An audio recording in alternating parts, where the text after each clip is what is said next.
అందరికీ నమస్కారం. ఒక జనసేన కార్యకర్తగా కాదు, ఒక ప్రభుత్వానికి సంబంధించిన ఎమ్మెల్సీగా కాదు, లేకపోతే ఒక కుటుంబానికి సంబంధించిన వ్యక్తిగా కాదు, ఒక సినిమా మనిషిగా కాదు, ఒక మామూలు హ్యూమన్ బీయింగ్గా నేను ఈ మాట మాట్లాడుతున్నాను. దీంట్లో ఎవరికైనా సరే వివాదాస్పదం చేయాలనుకుంటే అది మీ వ్యక్తిగత ఇష్టం. కానీ ఒక విషయం మాత్రం మీతో స్పష్టంగా చెప్పాలనుకుంటుంది ఏంటంటే, ఈ మధ్యకాలంలో ఆడపిల్లల వస్త్రధారణ మీద చాలామంది కామెంట్స్ చేస్తున్నారు. ఓపెన్గా మాట్లాడాలంటే ఈ మధ్యకాలంలో శివాజీ మాట్లాడాడు. Shivaji is not my target. ఒకవేళ నువ్వు ఎవరన్నా సరే శివాజీ నా టార్గెట్ అనుకుంటే అది మీ ఇష్టం. కానీ ఒక టైప్ ఆఫ్ మన సమాజంలో ఒక రకమైన రుగ్మత వెళుతుంది.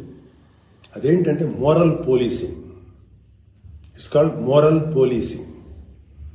ఎంత మిత్తులో బతుకుతున్నారంటే సామాన్య జనం చాలామంది ఈ మేల్ చావనిస్టిక్ సొసైటీ, మగ అహంకారంతో ఉన్నటువంటి మన సమాజం, ఆడపిల్ల ఎలా ఉండాలి, ఆడపిల్ల వస్త్రధారణ ఎలా ఉండాలి, ఆడపిల్లలు ఎలా మాట్లాడాలి, ఆడపిల్లలు ఏం మాట్లాడాలి, ఏమి మాట్లాడకూడదు, దీని మీద ప్రతి ఒక్కడు, అతను పండితుడు కానించి పామరుడు దాకా ప్రతి ఒక్కడు ఆడపిల్ల ఎలా ఉండాలో మాట్లాడతారు. ఫస్ట్ పాయింట్, దీన్ని మోరల్ పోలీసింగ్ అంటారు. ఇది ఎగెనెస్ట్ కాన్స్టిట్యూషన్. ఒక ఆడపిల్ల ఇలాంటి వస్త్రధారణ చేసుకోకూడదు, ఒక ఆడపిల్ల ఇలాంటి వస్త్రధారణ చేసుకోవాలి అని చెప్పడానికి మీకేం హక్కు ఉంది? ఏ రైట్ ఉంది మీకు? అంటే మగవాడు కాబట్టి ఎవరి గురించి అని ఏదైనా స్వేచ్ఛగా మాట్లాడతారా? దురదృష్టం ఏంటంటే ఇలా మాట్లాడే మగవాళ్ళకు కూడా ఆడవాళ్ళ నుంచి ఒక రకమైన మద్దతు లభిస్తుంది. మనస్ఫూర్తిగా చెప్తున్నాను, ఖచ్చితంగా వాళ్ళ మనసులోంచి వచ్చింది కాదు. అందరి యాక్సెప్టెన్స్, భర్త ఏమనుకుంటాడో, ఆ చుట్టుపక్కల మగవాళ్ళు ఏమనుకుంటారో, ఇంకొక వ్యక్తులు ఏమనుకుంటారో అనే మాట్లాడే ఆడవాళ్ళే తప్ప ఎన్నరగా ప్రతి ఆడబిడ్డకి ఒక సెల్ఫ్ రెస్పెక్ట్ ఉంటుంది. ఎలాగో ఒక ఆడపిల్ల డ్రెస్ ఇలా ఉండాలని మనం అడుగుతాం, ఎలాగో ఒక ఆడపిల్ల ఈ డ్రెస్ వేసుకోవాలని చెప్తాం.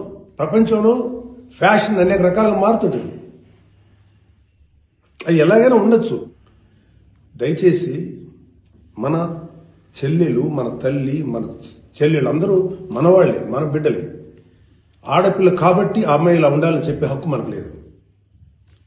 నేను ఇవాళ మీ అందరి ముందు ఒకప్పుడు నేను కూడా అలాంటి ఇన్ఫ్లుయెన్స్లో ఉండి తర్వాత రియలైజ్ తప్పు కదా, నాకేం హక్కు ఉంది, ఒక ఆడబిడ్డ ఇలా ఉండాలి అని చెప్పే హక్కు నాకేముంది అని చెప్పి నేను మార్చుకొని నేను అటువైపు వెళ్తే నాకు ఇంకొక రకమైన ప్రపంచం కనపడింది. అరే వాళ్ళు ఏం తప్పు చేశారయ్యా, వాళ్ళు ఏం తప్పులు చేశారని చెప్పి వాళ్ళని అడ్డగోలుగా మీద పడిపోతున్నాం. ఇలా డ్రెస్ వేసుకోవాలి, వేసుకోకపోతే చాలా వాళ్ళని ఒక తప్పుడు క్యారెక్టర్గా ఎలా ట్రీట్ చేస్తారు? సరే, ఒక విషయం చెప్తున్నాను. ప్రపంచవ్యాప్తంగా ఉన్న విషయం ఏంటంటే ఆడపిల్లల మీద జరిగేటువంటి అట్రాసిటీస్ వాళ్ళు వేసుకున్న వస్త్రధారణ మీద కాదు, మగవాడి యొక్క క్రూరత్వం, మగవాడి యొక్క బలం, పశు బలం, వీటి మీద దీనికి తగ్గట్టుగా వాడి పశుబలానికి, వాడి క్రూరత్వానికి తగ్గట్టుగా ఆడపిల్లలు బలైపోతారు తప్ప ఏ ఆడపిల్ల కూడా వస్త్రధారణ మీద అవ్వలేదు. ఇది మిత్. మీరు కావాలంటే ఏ ఛానల్లను చూడండి, ఏ యూట్యూబ్లను కొట్టండి, లేకపోతే ఏ గూగుల్లోనే వెతకండి, చరిత్ర చూసుకోండి. ప్రతివాడు స్టేజ్ ఎక్కేసి ఆడపిల్ల ఇలా ఉండాలి, అలా ఉండాలి, మీరు ఎవరు చెప్పడానికి ఆడపిల్ల ఇలా ఉండాలని? బతకనేయండి.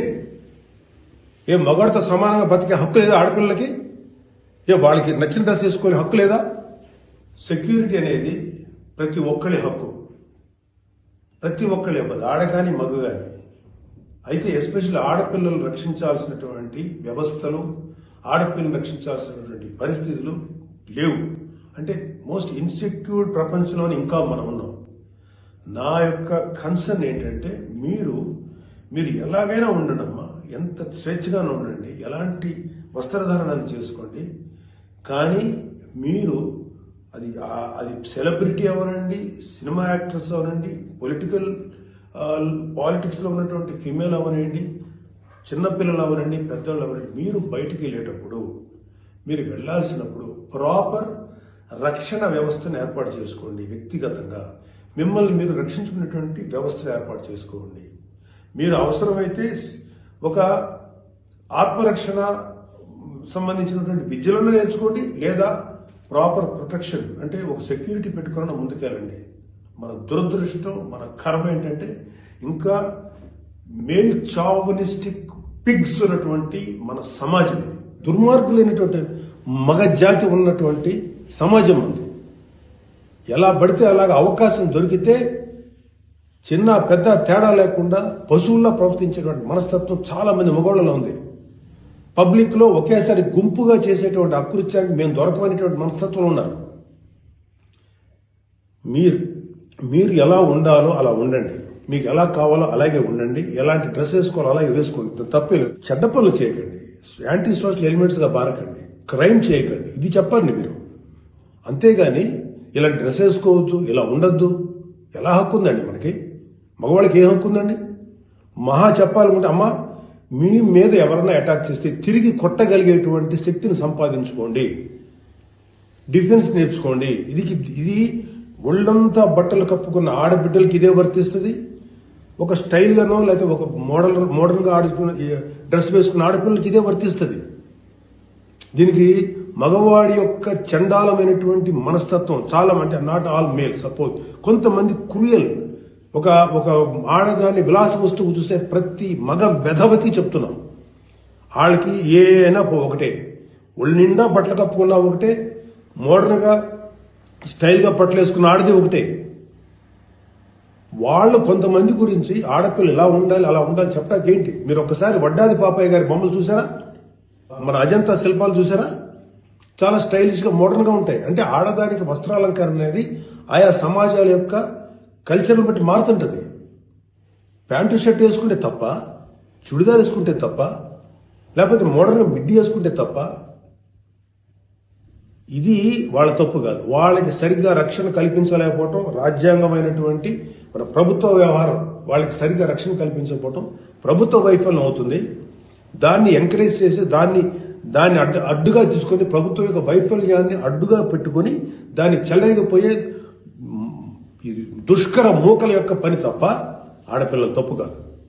ఆడపిల్లలు వేసుకునే డ్రెస్ వల్ల ఆడపిల్లల మీద అత్యాచారం జరుగుతుందని మీరు మీ పనికి మాలిన కామెంట్లను సపోర్ట్ చేసుకుంటూ మాట్లాడే మాట ఇది. మారిపోతుంది సమాజం. ఏఐలోకి వచ్చాం మనం, ఆర్టిఫిషియల్ ఇంటెలిజెన్స్ లోకి వచ్చాం. ఇంకా ఆడపిల్ల ఇలాగ ఉండాలని చెప్పి మనస్తత్వం ఉన్న మగవాళ్ళని ఖండించండి. ఇన్ని కబుర్లు చెప్తున్నారు. నేను ఒకసారి లాంగ్ బ్యాక్ చెప్పాను, ముగ్గురు మహానుభావులు మాట్లాడిన మాటలు చెప్పాను. వాళ్ళు ఇలాగే కామెంట్ చేశారు, అప్పుడు వాళ్ళకి ఆన్సర్ చెప్పారు. ఇప్పుడు మళ్ళీ చెప్తున్నా, ఆడదాన్ని అవమానించిన ఏ ఒక్కడు కూడా బాగుపడలేదు. మన పురాణాల ప్రకారం ద్రౌపదిని నడి సభలో అవమానించిన ప్రతి కౌరవుడు సర్వనాశనం అయిపోయాడు, ఇంక్లూడింగ్ భీష్మాచార్యుడు, ద్రోణాచార్యుడితో సహా. ఇప్పుడు నేను మాట్లాడినాక నాకు 100 కామెంట్లు పెడతారు మీరు, నాకు తెలుసు. అయినా నేను నా వాయిస్ ఓపెన్ చేయకపోతే తప్పు చేసిన అవుతాను. చాలా మంది ఆడబిడ్డలు వాళ్ళు ఎన్ని బాధలు పడి ఎంత చేసి ఇలా ముందుకు వస్తున్నారు. వాళ్ళకున్న వ్యక్తిగత సమస్యలు ఉంటాయి. ఒక ఆడపిల్లకి సంబంధించినటువంటి ఎన్నో రకాల ఇష్యూస్ ఉంటాయి. అటన్నింటినీ కాదనుకుని సమాజం గురించి బతుకుతున్నారు. ఐఏఎస్లు అవుతున్నారు, ఐపీఎస్లు అవుతున్నారు, లేకపోతే పెద్ద పెద్ద పొజిషన్స్లో ఉన్నారు, సినిమా ఇండస్ట్రీలో ఉన్నారు, లేకపోతే క్రియేటివ్ ఇండస్ట్రీలో ఉన్నారు, పెద్ద పెద్ద వ్యాపార సంస్థలో ఉన్నారు. ఆడదాన్ని గౌరవించిన ప్రతి ఒక్కరు గొప్పోడయ్యాడు. గొప్ప గురించి కూడా మాట్లాడు, రెస్పెక్ట్ ఇవ్వండి అయ్యా మా తోటి ఆడపిల్లలకి. మహా అయితే మీరేం చెప్పాలి ఆడపిల్లలకి? అమ్మా మిమ్మల్ని మీరు ప్రొటెక్ట్ చేసుకునేటువంటి స్థితిలో ఉండండి, మిమ్మల్ని మీరు రక్షించుకోండి, లేదా రక్షణగా మనుషులను తీసుకెళ్ళండి, ఏదో ఒకటి చేయండి. కాకపోతే ఏంటంటే మీకు ఇంత చుట్టుపక్కల ఇంత కరుడు కట్టినటువంటి దుర్మార్గమైన కామాంధులైనటువంటి సమాజంలో కొంతమంది ఉన్నప్పుడు వాళ్ళని మిమ్మల్ని మీరు రక్షించకుండా ఏర్పాటు చేసుకోండి. మీకు ఒక తమ్ముడు గానో, ఒక అన్నగానో, ఒక తండ్రి గానో, ఒక సోదరుడు గానో, ఇది నా రిక్వెస్ట్ తప్ప మీరు ఇలా ఉండాలని మాత్రం చెప్పటం పెద్ద క్రైమ్. ఆడపిల్లలు ఉండాలని చెప్పేది పెద్ద క్రైమ్, వెరీ బిగ్ మిస్టేక్. ఇది ఇలాంటి దాన్ని మాట్లాడినందుకు, ఒక వ్యక్తి యొక్క వ్యక్తిత్వం పక్కన పెడితే ఇలాంటి మాట్లాడినందుకు ఈ మాటలు సపోర్ట్ చేసేటువంటి స్త్రీల గురించి నాకు బాధ అనిపిస్తుంది. ఇలా మాట్లాడతారా? మీ తోటి ఆడపిల్లను ఒకడు ఎవడో అంటే వాడికి సపోర్ట్ చేస్తారా మీరు? అలాంటి దుర్మార్గమైనటువంటి ఆలోచన సపోర్ట్ చేస్తారా? కమాన్, మా బయటకు వచ్చి ఓపెన్ చేయండి, మీ మౌత్, మీ వాయిస్ ఓపెన్ చేయండి, ఫైట్. ఈ చాదస్తపు మెంటాలిటీ ఉన్నటువంటి మగ వెధవులకి ఇలాంటి ఆలోచించే సన్నాసులకి, అలాగే ఇలాగ దాన్ని సపోర్ట్ చేసే పిచ్చి వాళ్ళు ఆడవాళ్ళు, ఆ మగవాళ్ళ యొక్క అణిచివేతకు గురైతున్న ఆడవాళ్ళు మాట్లాడే మాటలకి మీరు ఎదురించి మాట్లాడమ్మా. Please come and voice out. ఎంతసేపటికి సమాజంలో ఇలాగా ఆడబిడ్డలు విక్టిమ్స్ అయిపోయారు, ఎన్ని రకాలుగా అవమానించబడుతున్నారు, హింస చేయబడుతున్నారు, హింస పెట్టబడుతున్నారు. వాళ్ళని మీరు సపోర్ట్ చేయాలి. వాళ్ళని సపోర్ట్ చేయకుండా వాళ్ళ మీద అట్రాసిటీస్ చేసే వాళ్ళని సపోర్ట్ చేస్తారేంటి? ఆడబిడ్డలు కదా, ఎవరైతే నష్టపోయారో వాళ్ళు కదా మీరు సపోర్ట్ చేయాలి. ఒక మాల్లో ఒక ఆడబిడ్డ మీద అవమానించిన ఆ మగవాళ్ళని కెమెరాలో పట్టుకొని ఎవడెవడో ఎరగదీసి, మధ్యలో ఎరగదీసి చెప్పుతో సెంటర్లో కొట్టుకుంటూ తీసుకెళ్లాలి కదా. అది కదా మీరు చేయాల్సిన పని. వాళ్ళని అడగాలి కదా, వాళ్ళని శిక్షణ చెప్పాలి కదా. నువ్వు జాగ్రత్తగా ఉండి ఎంత జాగ్రత్తగా ఉండాలి, ఎందుకు ఉండాలి?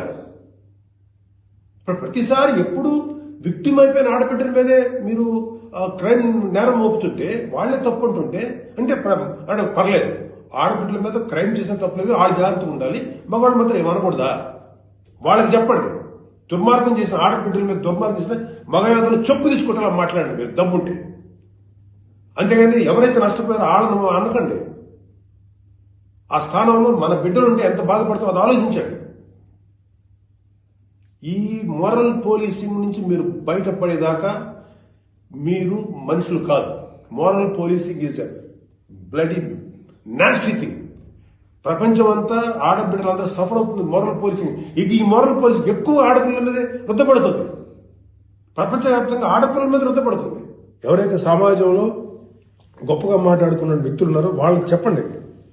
వాళ్ళందరూ వచ్చి మాట్లాడాల్సిన అవసరం ఉంది. ఎంతకాలం ఆడపిల్లల మీద ఈ అణిచివేత మీరు అవలంబిస్తారు? ఎంతకాలం వాళ్ళు అణిచివేస్తారు? అలా అని చెప్పి సాంప్రదాయాలు వదలమని చెప్పలా. మీరు సాంప్రదాయాలు ఫాలో అవ్వండి, రిచువల్స్ ఫాలో అవ్వండి, మీ గౌరవనీయమైన మీ మతాల్ని ఫాలో అవ్వండి. కానీ స్వేచ్ఛ, డ్రెస్ అనేది ఒక వ్యక్తిగత స్వేచ్ఛ. ఒక ఆడపిల్ల ఎలా కనపడాలి, అందంగా కనపడాలి అనుకోవటం తప్పులేదు. అది అమ్మాయి యొక్క వ్యక్తిగత విషయం. అమ్మాయి మితిమీరి ప్రవర్తిస్తే లా అండ్ ఆర్డర్ ఉంది, లా అండ్ ఆర్డర్ చూసుకుంటుంది. అలాంటి ఆడపిల్లలకి రక్షణ కల్పించడంలో విఫలమైనటువంటి రక్షణ వ్యవస్థ ఏమో తప్పు అవుతుందేమో, కానీ ఆడపిల్లలు తప్పు కాదు. ఆడబిడ్డలకి నాలాంటి వాళ్ళు కొంతమంది ఉన్నాం, ఇంకా చాలా మంది ఉన్నాం. అదే చెప్తున్నాడు, మీకోసం మేము ముందుకు వస్తాం, మాట్లాడదాం. యాక్చువల్గా నాకు ఎవరు మాట్లాడతారు ఏదో, నేను మాట్లాడాల్సిన టైం ఇది. This is my responsibility towards women. ప్రతి తల్లి, ప్రతి బిడ్డ ఆడది లేకపోతే మగాడు లేడు కదా. ఎలాగ మనం ఒక ఆడపిల్లను అవమానిస్తాం? ఒక ఆడపిల్లను అవమానించడం నా తల్లి గుర్తురాదా, నా చెల్లి గుర్తురాదా, నా బిడ్డ గుర్తుకురారా? ఇదే చెప్తున్నాను. ఇలాగ ఎవడైతే సమాజంలో ఆడపిల్ల ఇలా ఉండాలని చెప్పారో వాళ్ళకి చెప్పు తీసుకొట్టేలాగా మీరు సమాధానం చెప్పకపోతే, ఇప్పటికైనా మీరు వాయిస్ అవుట్ చేయకపోతే మిమ్మల్ని మీరే నష్టపరుచున్నట్టమ్మా. ఇవాళ నేను వచ్చి మాట్లాడుతున్నా కదా, ఒక మీ తోటి తండ్రి అనుకోండి, తమ్ముడు అనుకోండి, అన్న అనుకోండి, ఏదో అనుకున్నాను మాట్లాడుతున్నా. మీరు ఇప్పటికైనా మీరు బయటకు వచ్చి మాట్లాడండి. ఖచ్చితంగా ఇవాళ నాకు I have to appreciate women commission. వాళ్ళు ఫైట్ చేస్తారు, అడుగుతున్నారు. అలాగే కొంతమంది ఆడపిల్లలు అడుగుతున్నారు. అడిగే వాళ్ళని తప్పంటారండి, నాన్ సెన్స్. ఫైట్ చేయండి అమ్మా, మాలాంటి వాళ్ళు మీకు ఎప్పుడు సపోర్టే ఉంటాం. Please fight against this inhumanity. ఈ దమనకాండకు వాళ్ళకి దుర్మార్గం ఆలోచనకు మీరు ఫైట్ చేయడమ్మా.